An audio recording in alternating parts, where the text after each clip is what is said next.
નમસ્કાર વિદ્યાર્થી મિત્રો, તમારું હાર્દિક સ્વાગત છે એજ્યુકેશન ઇન ગુજરાતી ચેનલ પર. આજનો આપણો ટોપિક છે ધોરણ 10 વિષય સાયન્સ. તેમાં આપણે જોઈએ ચેપ્ટર નંબર 6, તેમનું નામ છે જૈવિક ક્રિયા. તેમાં આપણે વિભાગ એમાં જોઈએ કે નીચે આપેલા દરેક પ્રશ્નોનો આશરે 10 થી 20 શબ્દમાં માગ્યા મુજબ ઉત્તર લખો. પ્રત્યેકનો એક ગુણ છે. તેમાં આપણે જોઈએ કે ખાલી જગ્યા પૂરો. એમાં પહેલું છે કે વનસ્પતિઓમાં જલવાહક પાણીના વહન માટે જવાબદાર છે. બીજું, યકૃત અને સ્વાદુપિંડના સ્ત્રાવ નાના આંતરડામાં કાર્ય કરે છે. ત્રીજું, શ્વસન ક્રિયાના પ્રથમ તબક્કામાં ગ્લુકોઝનું પાયરુવેટમાં રૂપાંતર થાય છે.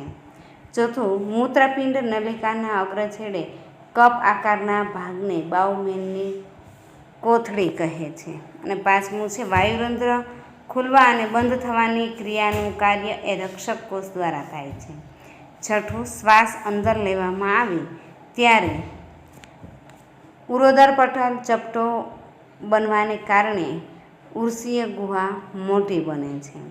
અને સાતમું, મળત્યાગ કરવાનું નિયંત્રણ મળદ્વારના મુદ્રિકા સ્નાયુ દ્વારા નિયંત્રિત થાય છે. ત્યારબાદ જોઈએ કે નીચેના વિધાનો ખરા છે કે ખોટા તે જણાવો. એમાં આઠમું છે કે અમરવેલ યજમાન માટે લાભકારક છે. આ વિધાન ખોટું છે. નવમું છે કે નાના આંતરડા દ્વારા અભિશોષણ પામેલી ચરબીનું વહન લસિકા દ્વારા થાય છે. એ વિધાન સાચું છે. દસમું, મૂત્રપિંડમાં ગાણણ એકમ એ ખૂબ જ પાતળી દિવાલવાળી રુધિર કોશિકા ગુચ્છ ધરાવે છે. એ વિધાન ખરું છે. અને 11મું છે કે પેરામિશિયમ કુટપાદની મદદથી ખોરાક અંતઃગ્રહણ કરી અન્નધાની બનાવે છે. એ વિધાન ખોટું છે. અને 12મું, જ્યાં સુધી વાયરસ કોષમાં દાખલ ન થાય ત્યાં સુધી કોષની અંદર આણ્વીય ગતિ થતી નથી. આ વિધાન ખોટું છે. ત્યારબાદ જોઈએ કે આપેલા બહુવિકલ્પી ઉત્તરવાળા પ્રશ્નો માટે સાચા વિકલ્પનો ક્રમ અને ઉત્તર લખો. તેને MCQ. તેમાં આપણે જોઈએ કે 13મું છે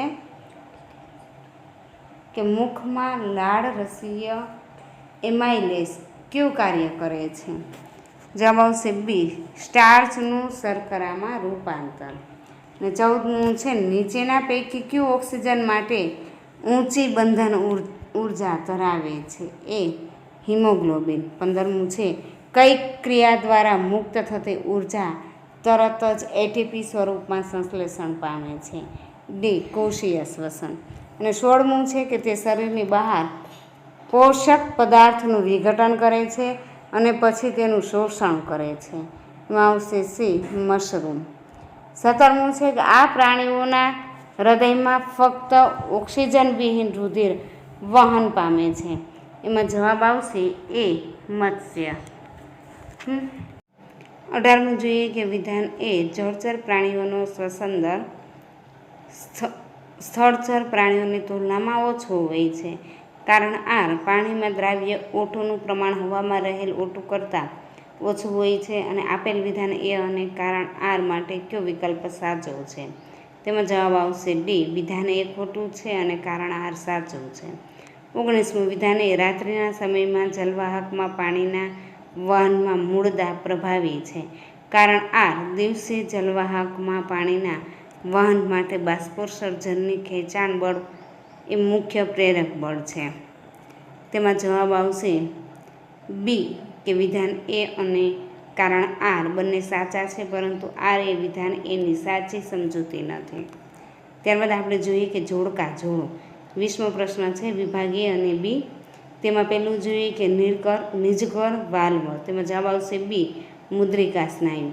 બીજું, મૂત્રપિંડ નલિકા. તેમાં જવાબ આવશે ડી, ગાણણ એકમો. ત્રીજું છે રુધિર કેશિકાઓ. તેમાં જવાબ આવશે એ, એકકોષીય જાડી દિવાલ. ત્યારબાદ 21મું જોઈએ વિભાગ એ અને વિભાગ બી.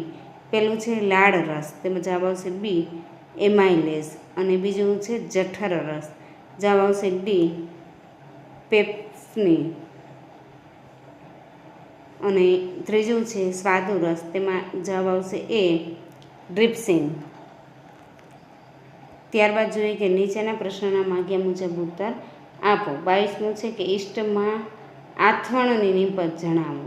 એમાં જોઈએ કે ઇથેનોલ અને કાર્બન ડાયોક્સાઇડ. 23મું હરિતકણમાં ક્લોરોફિલનું કાર્ય જણાવો. તેમાં આવશે પ્રકાશ ઉર્જાનું શોષણ કરવું. 24મું છે કે અમીબામાં અન્નધાનીમાં શું થાય છે? તો કે જટિલ પદાર્થોનું સરળ પદાર્થોમાં વિઘટન થાય છે. અને 25મું છે તૈલોદીકરણની વ્યાખ્યા આપો. તો કે નાના આંતરડામાં પિત્ત ક્ષારો ચરબીના મોટા ગોલકોનું વિખંડિત કરીને નાના ગોલકોમાં રૂપાંતરિત કરે છે. 26મું છે સ્થાન અને કાર્ય જણાવો.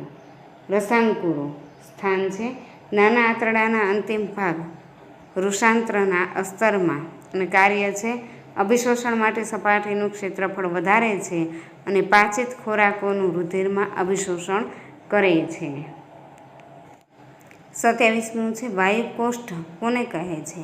તો કે ફેફસાની અંદર શ્વસન વાહિનીઓ અને ફુગ્ગા જેવી કોથળીમાં પરિણામે છે તેને વાયુકોષ્ઠ કહે છે. 28મું લસિકાનું નિર્માણ કેવી રીતે થાય છે? રુધિર કેશિકાઓની દિવાલમાં આવેલા છિદ્રો દ્વારા કેટલા પ્રમાણમાં રુધિર રસ એટલે કે પ્લાઝમા, પ્રોટીન અને રુધિર કોષો બહાર નીકળીને પેશીના આંતરકોશીય અવકાશમાં આવે. આ રીતે લસિકાનું નિર્માણ થાય છે. 29મું છે અન્નવાહકમાં કયા કયા દ્રાવ્યનું સ્થળાંતર થાય છે? તો કે અન્નવાહકમાં સુડોઝ, એમિનો એસિડ અને અન્ય પદાર્થોનું સ્થળાંતર થાય છે. અને 30મું છે પ્રારંભિક ગાળણમાં કયા પદાર્થો હોય છે? પ્રારંભિક ગાળણમાં સુડોઝ અને એમિનો એસિડ, ક્ષાર અને વધુ માત્રામાં પાણી હોય છે. 31મું જોઈએ કે જૂની જલવાહક પેશીમાં કયા ઉત્સર્ગ દ્રવ્યો સંચય પામે છે? જૂની જલવાહક પેશીમાં રેઝિન, રાડ અને ગુંદર જેવા ઉત્સર્ગ દ્રવ્યોનું સંચય પામે છે. 32મું છે બાષ્પોત્સર્જનની વ્યાખ્યા આપો. તો કે વનસ્પતિના હવાઈ ભાગો દ્વારા બાષ્પના સ્વરૂપમાં પાણીનો નિકાલ થવાની ક્રિયાને બાષ્પોત્સર્જન કહે છે. 33મું છે કે ચૂનાના તાજા પાણીયુક્ત કસનળીમાં ફૂંક મારતા શું થાય? કે ચૂનાનું તાજું પાણી છે એ દૂધિયું બને. 34મું છે નાઇટ્રોજનયુક્ત ઉત્સર્ગ દ્રવ્યના નામ આપો. યુરિયા અને યુરિક એસિડ. 35મું છે પ્રકાશ સંશ્લેષણ ક્રિયાનું સમીકરણ લખો. તેમાં જોઈએ 6CO2 + 12H2O ક્લોરોફિલ પ્રકાશ, C6H12O6 + 6O2 + 6H2O. 36મું છે એટીપીનું પૂરું નામ જણાવો. Adenosine triphosphate. 37મું છે મને ઓળખો. તેમાં છે કે હું રુધિર દાબ માપવા માટેનું સાધન છું અને અતિ તણાવનું નિદાન કરું છું. તેમાં આવશે સ્ફિસ્મોમેનોમીટર. 38મું છે મને ઓળખો. હું ગ્રીવા કે કંઠનળીના પ્રદેશમાં આવેલી રચના છું અને હવાનો વહનમાર્ગ બંધ થતો અટકાવું છું.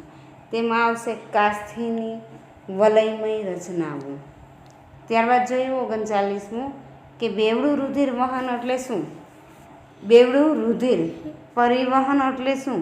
તેમાં જોઈએ કે માછલી સિવાયના અન્ય પૃષ્ઠવંશીઓમાં પ્રત્યેક ચક્રમાં રુધિર છે 2 વખત હૃદયમાં આવે છે. તેને બેવડું રુધિર પરિવહન કહે છે. ત્યારબાદ 40મું જોઈએ પિત્તરસ. એમાં સ્ત્રાવી સ્થાન A, સંગ્રહ સ્થાન B અને કાર્યસ્થાન નાનું આંતરડું. સ્ત્રાવી સ્થાન એમાં યકૃત, સંગ્રહ સ્થાન બીમાં પિત્તશય અને કાર્યસ્થાનમાં નાનું આંતરડું. આપેલા ચાર્ટમાં A અને B સ્થાને યોગ્ય શબ્દ મૂકવાનો છે. ત્યારબાદ જોઈએ ગ્લુકોઝ કોષરસ, પાયરુવેટ. એમાં ગેરહાજરી અને O2ની ગેરહાજરી ઈસ્ટ, ઇથેનોલ પ્લસ એ કાર્બન ડાયોક્સાઇડ પ્લસ ઉર્જા અને O2નો અભાવ સ્નાયુપેશી B. એમાં લેક્ટિક એસિડ પ્લસ ઉર્જા. તેમાં આપણે જોઈએ કે આપેલા ચાર્ટમાં એ અને બી સ્થાને યોગ્ય શબ્દ મૂકો. 42મું છે આકૃતિમાં નિર્દેશિત એક્સ, વાય અને ઝેડ ભાગના નામ આપો. તેમાં એક્સમાં જોઈએ કે મીણયુક્ત ક્યુટિકલ, વાયમાં વાતકોટર અને ઝેડમાં રક્ષક કોષ. 43મું જોઈએ આકૃતિમાં નિર્દેશિત એક્સ અને વાય ભાગના નામ અને કાર્ય જણાવો. નામ છે એક્સમાં મૂત્રવાહિની, વાયમાં મૂત્રાશય. કાર્ય છે મૂત્રવાહિનીનું મૂત્રનું વહન અને મૂત્રાશયમાં મૂત્ર સંગ્રહ. 44મું છે કે અસંગત જોડ કઈ છે? લસિકા વધુ પ્રોટીન ધરાવતો રુધિરરસ. પેલું છે આંતરગ્રંથિઓ આંતરરસ, રુધિર પ્રવાહી સંયોજક પેશી, લસિકા વધુ પ્રોટીન ધરાવતો રુધિરરસ. ચોથું છે પાયરુવેટ, એમાં આવશે કાર્બનયુક્ત અણુ. 45મું છે અન્નવાહકમાં સ્થળાંતર ક્રિયાના આપેલા પગથિયાને સાચા ક્રમમાં ગોઠવું. ત્યાં આપણે જોઈએ ક્યુ, ટી, આર, એસ અને પી. વિભાગ બી, નીચે આપેલા પ્રશ્નોના આશરે 40થી 50 શબ્દોમાં માગ્યા મુજબ ઉત્તર લખો. પ્રત્યેકના 2 ગુણ. પેલું, ફેફસામાં વાયુકોષ્ઠોની અને મૂત્રપિંડમાં મૂત્રપિંડ નલિકાની રચના અને ક્રિયાવિધિની તુલના કરો. એમાં પહેલાં જોઈએ આપણે વાયુકોષ્ઠોમાં રચના છે કે તે ફેફસાની રચનાનો કાર્યક્રમ એકમ છે. તે શ્વાસવાહિકાઓના છેડે આવેલી ફુગ્ગા જેવી રચનાઓ છે. અને વાયુકોષ્ઠોમાં ક્રિયાવિધિમાં જોઈએ કે તે શ્વસન વાયુઓની આપ-લે માટેની સપાટી પૂરી પાડે છે અને તેની દિવાલ પર રુધિર કોશિકાઓની વિસ્તૃત જાળીરૂપ રચના હોય છે. ત્યારબાદ આપણે જોઈએ કે મૂત્રપિંડ નલિકાની રચનામાં તે મૂત્રપિંડની રચનામાં કાર્યાત્મક એકમ છે અને તે લાંબી ગૂંચળામય નલિકા જેવી રચના છે. તેના અગ્રભાગે બાઉમેનની કોથળી હોય છે અને તેની ક્રિયાવિધિમાં આપણે જોઈએ કે તે રુધિરનું ગાળણ કરી નાઇટ્રોજનયુક્ત ઉત્સર્ગ દ્રવ્યો દૂર કરે છે અને તેમાં બાઉમેનની કોથળી ભાગે રુધિર કેશિકાઓ ગુચ્છ અને નલિકામય ભાગે રુધિર કોશિકાઓ જાળ હોય છે. ત્યારબાદ આપણે જોઈએ બીજો પ્રશ્ન છે કે વૈજ્ઞાનિક કારણ આપો. સજીવને જીવંત રાખવા શ્વસન અગત્યનું છે. તેમાં આપણે જોઈએ કે સજીવ એ શરીરના જીવિત કોષોને વિવિધ કાર્યો કરવા માટે શક્તિ જરૂરી પાડે છે. કોષોમાં કાર્બનિક પોષક દ્રવ્યોના જૈવિક ઓક્સિડેશનથી શક્તિ પ્રાપ્ત થાય છે. કોષોમાં ખોરાક ઘટકોનું ઓક્સિજનની ગેરહાજરીમાં વિઘટન કરવાની ક્રિયાને શ્વસન કહે છે. તેમાં મુક્ત થતી શક્તિ એ વિવિધ કાર્યોને ચાલુ રાખે અને સજીવની જીવંત અવસ્થા જાળવી રાખવામાં મદદ કરે છે. આવી સજીવને જીવંત રાખવા શ્વસન છે એ અગત્યનું છે. ત્યારબાદ જોઈએ આપણે ત્રીજો છે કે સ્વયંપોષી પોષણ માટે અગત્યની ક્રિયાનું નામ આપો. આ ક્રિયા દરમિયાન થતી ઘટનાઓ જણાવો. તેમાં જોઈએ કે સ્વયંપોષી પોષણ માટે અગત્યની ક્રિયા પ્રકાશ સંશ્લેષણ છે. આ ક્રિયામાં થતી ઘટનાઓ ક્લોરોફિલ દ્વારા પ્રકાશ ઉર્જાનું શોષણ થાય છે, પ્રકાશ ઉર્જાનું રાસાયણિક ઉર્જામાં રૂપાંતર તથા પાણીના અણુનું ઓક્સિજન અને હાઇડ્રોજનમાં વિઘટન પામે છે. કાર્બન ડાયોક્સાઇડનું ગ્લુકોઝમાં રિડક્શન થાય છે. ત્યારબાદ જોઈએ ચોથો પ્રશ્ન છે કે ફૂટપાથ ધરાવતા એકકોષી પ્રાણીનું નામ આપો. આ પ્રાણી પોષણ કેવી રીતે મેળવે છે? આકૃતિ દોરી સમજાવો. તેમાં આકૃતિ જોઈએ કોષ કેન્દ્ર, ખોરાક કણ, અનિધાની અને ખોરાક કણ. તેમાં જોઈએ કે અમીબા એ એકકોષીય સજીવ છે. અમીબાની સપાટી પરથી આંગળી જેવા પદાર્થ ફૂટપાથ કહે છે જેની મદદથી ખોરાક ગ્રહણ કરે છે. આ પ્રવાહ ખોરાકના કણને ઘેરી લે છે અને ત્યારબાદ તેને જટિલ પદાર્થમાંથી સરળ બનાવે છે અને અપાચિત દ્રવ્ય કોષની સપાટી તરફ ગતિ કરે છે અને તેનો નિકાલ કરે છે.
9મો પ્રશ્ન છે, જલવાહક અને અન્નવાહક પદાર્થોના વહન વચ્ચે શું તફાવત છે?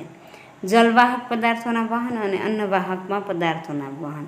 જલવાહકમાં જોઈએ કે પાણી અને ખનિજ દ્રવ્યનું વહન થાય છે. તેમાં વહન માટે બાષ્પોત્સર્જનથી સર્જાતું પોષણ બળ મુખ્ય પ્રેરક બળ છે અને તેમાં દ્રવ્યોના વહન માટે સામાન્ય રીતે એટીપીનો ઉપયોગ થતો નથી અને જલવાહિની અને જલવાહિનીકી વહનમાં સંકળાયેલા હોય છે. અને અન્નવાહક પદાર્થોના વહનમાં મુખ્યત્વે સુક્રોઝ કાર્બોદિત સ્વરૂપે ખોરાકનું સ્થળાંતર થાય છે. તેમાં સ્થળાંતરણ માટે આશ્રુતિ દબાણ જવાબદાર છે અને તેમાં સ્થળાંતરણ માટેનો એટીપીનો ઉપયોગ થાય છે. ચાલની નલિકા અને સાધી કોષો સ્થળાંતરણમાં સંકળાયેલા છે. 10મું જોઈએ કે તમારા દાદા એસિડિટી અલ્પતાની વારંવાર ફરિયાદ કરે છે, તો તમે આ માટે કયા પદાર્થ દ્રવ્યોનો વધારે સ્રાવ જવાબદાર માનો છો તે જણાવીએ. આ સ્રાવ નિયંત્રણ પ્રમાણમાં સ્રવતો હોય ત્યારે કયા કાર્ય કરે છે તે લખો. તો કે એસિડિટી માટે હાઇડ્રોકાર્બોનિક એસિડ દ્રવ્યોનો વધારે સ્રાવ જવાબદાર છે. જો FICI એ નિયંત્રિત પ્રમાણમાં સ્રવતો હોય ત્યારે ખોરાકમાં રહેલા બેક્ટેરિયા અને અન્ય સૂક્ષ્મજીવોનો નાશ કરે છે અને જઠરમાં એસિડિટી માધ્યમ તૈયાર કરે છે જે પેપ્સિન ઉત્સેચક માટે મદદરૂપ છે અને અદ્રાવ્ય ક્ષારોને ઓગાળે છે. 11મું જોઈએ વનસ્પતિઓમાં ઉત્સર્જન સંબંધ નીચેની માહિતી આપો. તેમાં જોઈએ કે પ્રકાશ સંશ્લેષણની નકામી નીપજ અને પાણીથી વનસ્પતિ કેવી રીતે છુટકારો મેળવે છે. તો કે પ્રકાશ સંશ્લેષણની નકામી નીપજ તરીકે O2 વાતાવરણમાં મુક્ત કરે છે અને પાણીનું બાષ્પોત્સર્જનની ક્રિયા વડે વાતાવરણ મુક્ત થાય છે. બીજું, વનસ્પતિઓમાં ઉત્સર્ગ દ્રવ્યોનો સંગ્રહ ક્યાં ક્યાં થાય છે? વનસ્પતિઓમાં ઉત્સર્ગ દ્રવ્યોનો સંગ્રહ પર્ણોમાં, કોષીય રસધાનીમાં અને જૂની જલવાહક પેશીમાં થાય છે. ત્રીજું છે વનસ્પતિના કોઈ 2 ઉત્સર્ગ દ્રવ્યોના નામ લખો. તો કે વનસ્પતિના 2 ઉત્સર્ગ દ્રવ્યોના નામ આ મુજબ છે, સ્ફટિકો અને રેઝિન. ચોથું, વનસ્પતિ પોતાના ઉત્સર્ગ દ્રવ્યો ક્યાં ત્યાગ કરે છે? તો કે વનસ્પતિ પોતાના ઉત્સર્ગ દ્રવ્યો આસપાસની ભૂમિમાં ઉત્સર્જિત કરે છે. 12મો પ્રશ્ન છે, આકૃતિમાં કયા સજીવ સમૂહના પરિવહન પથ દર્શાવ્યો છે? શા માટે આ પથ તેમના માટે લાભદાયી છે? તેમાં જોઈએ કે આકૃતિમાં મનુષ્યનો પરિવહન પથ દર્શાવ્યો છે.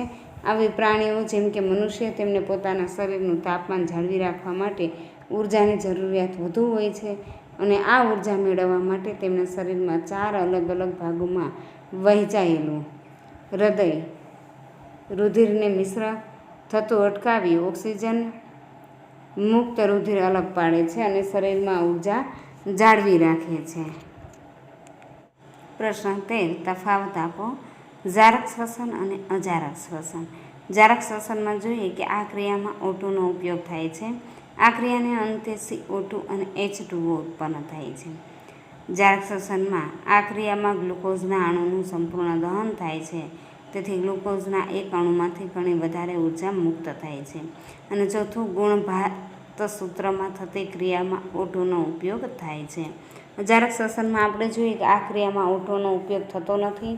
આ ક્રિયાને અંતે પ્રાણીજન્ય માધ્યમમાં લેક્ટિક એસિડ અને વનસ્પતિજન્ય માધ્યમમાં ઇથેનોલ અને CO2 ઉત્પન્ન થાય છે.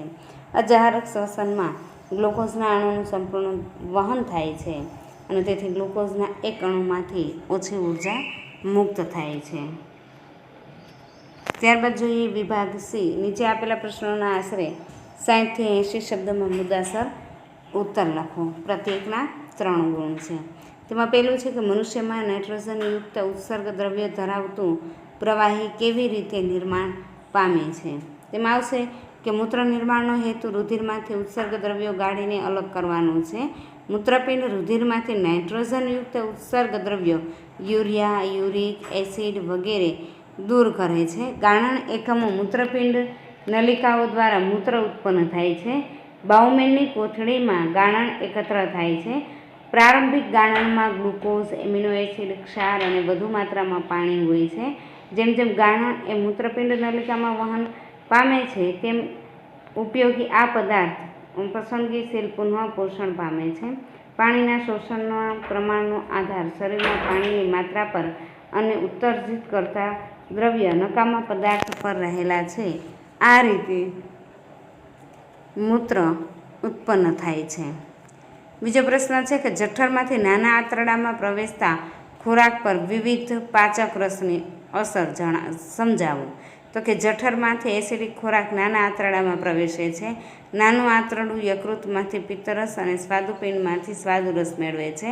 જઠરમાંથી આવતા એસિડિક ખોરાકને પિત્તરસ આલ્કલીય બનાવે છે, તેથી સ્વાદુરસના ઉત્સેચકો કાર્ય કરી શકે છે અને પિત્તાક્ષારો ચરબીના મોટા ગોલકોનું નાના ગોલકોમાં રૂપાંતર કરે છે અને તેને તૌલાદીકરણ કહે છે. આ ક્રિયાથી ઉત્સેચકોની ક્રિયાશીલતામાં વધારો થાય છે. સ્વાદુપિંડ સ્વાદુરસનો સ્ત્રોતવાહક છે.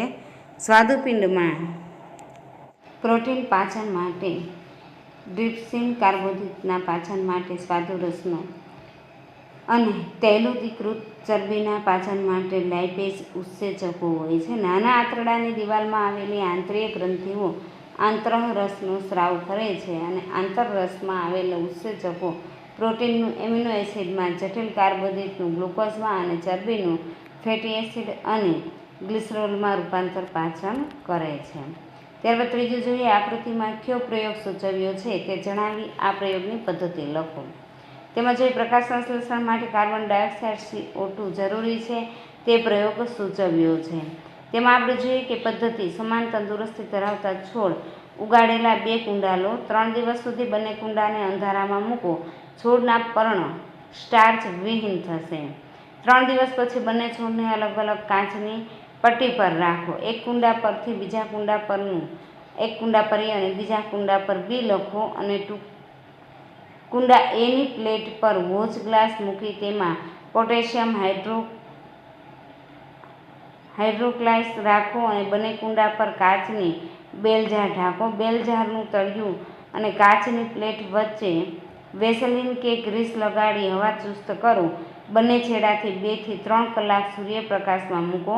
ત્યારબાદ એ અને બી બંને કુંડાના છોડ પરથી એક એક પર્ણ તોડો અને સ્વતંત્ર રીતે સ્ટાર્ચની હાજરી ચકાસો.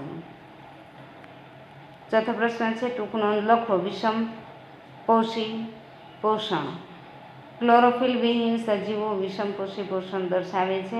અન્ય સજીવોએ તૈયાર કરેલા જટિલ પોષક દ્રવ્યો વિષમપોષીય દ્વારા ઉપયોગમાં લેવાય છે. આહારના સ્વરૂપ, તેની પ્રાપ્યતા તેમજ ખોરાક ગ્રહણ કરવાની રીતને આધારે વિષમપોષી પોષણ વિવિધ પ્રકારના હોઈ શકે છે. ખોરાકનો સ્ત્રોત અચળા સ્થિર હોય છે, જેમ કે ઘાસનો ઉપયોગ. ખોરાકનો સ્ત્રોત ગતિશીલ હોય છે, જેમ કે હરણ. તેનો ઉપયોગ વાઘ અને સિંહ કરે છે. સજીવો દ્વારા ખોરાક ગ્રહણ કરવાની અને તેનો ઉપયોગ કરવાની વિવિધ પ્રક્રિયાઓ. કેટલાક સજીવો જટિલ ખોરાકના ઘટકોનું શરીરની બહાર વિઘટન કરે છે અને ત્યારબાદ તેનું શોષણ કરે છે. દાખલા તરીકે તંતુમય યીસ્ટ અને મશરૂમ જેવી ફૂગ. કેટલાક સજીવો જટિલ ખોરાક અંતઃગ્રહણ કરી તેનું પાચન શરીરની અંદર કરે છે. ખોરાક અંતઃગ્રહણ તેમજ તેનું પાચન કરવાની રીત સજીવના શરીરની સંરચના અને કાર્યપદ્ધતિ પર આધારિત છે.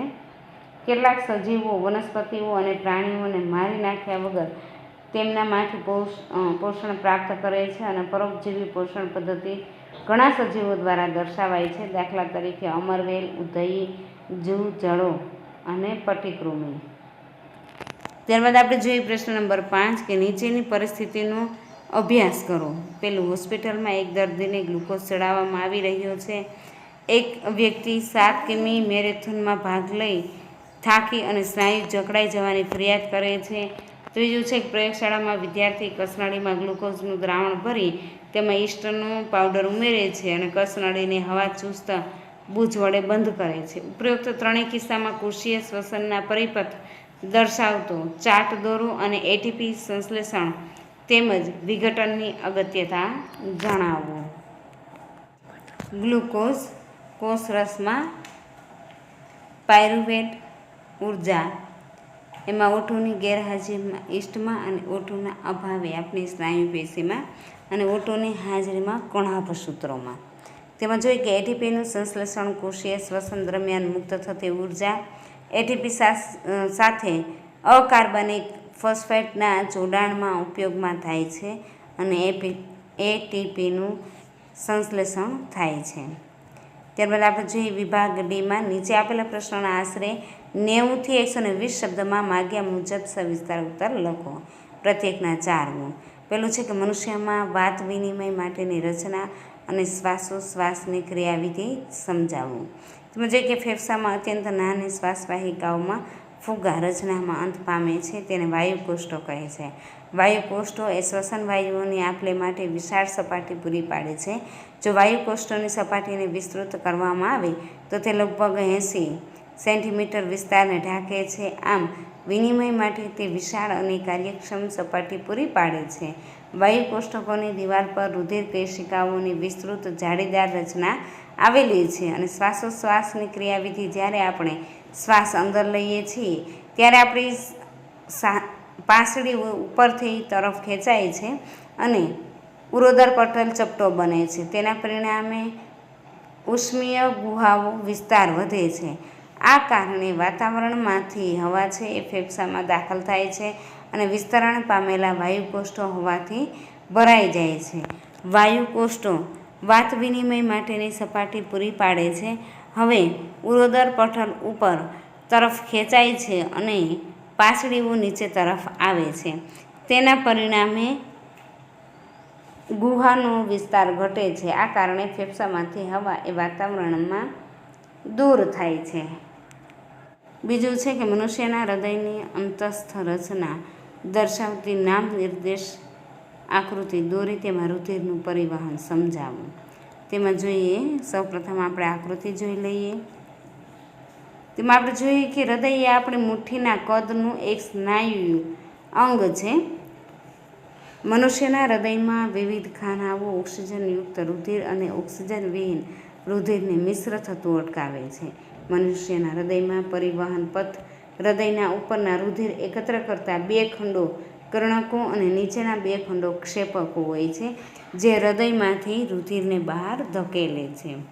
પછી ડાબા ખંડોમાં તેમાં જોઈએ કે ફેફસામાંથી ફુસફુસ શિરાઓ દ્વારા ઓક્સિજનયુક્ત રુધિર હૃદયના ડાબા કર્ણકમાં આવેલા છે. ડાબું કર્ણક પાતળી દિવાલ ધરાવતો હૃદયનો ડાબી તરફનો ઉપરનો ખંડ છે. રુધિર મેળવતી વખતે ડાબું કર્ણક શિથિલન પામે છે અને આથી ડાબા કર્ણકનું રુધિર ડાબા ક્ષેપકમાં દાખલ થાય છે. જ્યારે સ્નાયુમય ડાબું ક્ષેપક સંકોચન પામે ત્યારે રુધિર એ ધમની કાંડમાં ધકેલાઈને શરીરના વિવિધ ભાગોને પૂરું પાડવામાં આવે છે. જમણા ખંડોમાં જોઈએ કે હૃદયના જમણી તરફનો ઉપરનો ખંડ જમણું કર્ણક શિથિલન પામે ત્યારે શરીરના વિવિધ ભાગોમાંથી ઓક્સિજન વિહીન રુધિર તેમાં આવે છે અને જમણું કર્ણક સંકોચન પામતા આ રુધિર જમણા ક્ષેપકમાં દાખલ થાય છે. આ સમયે જમણું ક્ષેપક શિથિલ પામે છે અને જમણા ક્ષેપકમાંથી આ રુધિરને ઓક્સિજનયુક્ત થવા માટે ફેફસામાં પંપ કરવામાં આવે છે. જ્યારે કર્ણક એ ક્ષેપક સંકોચન પામે ત્યારે વાલ્વ તેની વિરુદ્ધ દિશામાં રુધિર પ્રવાહને અટકાવવાની ક્રિયા કરે છે.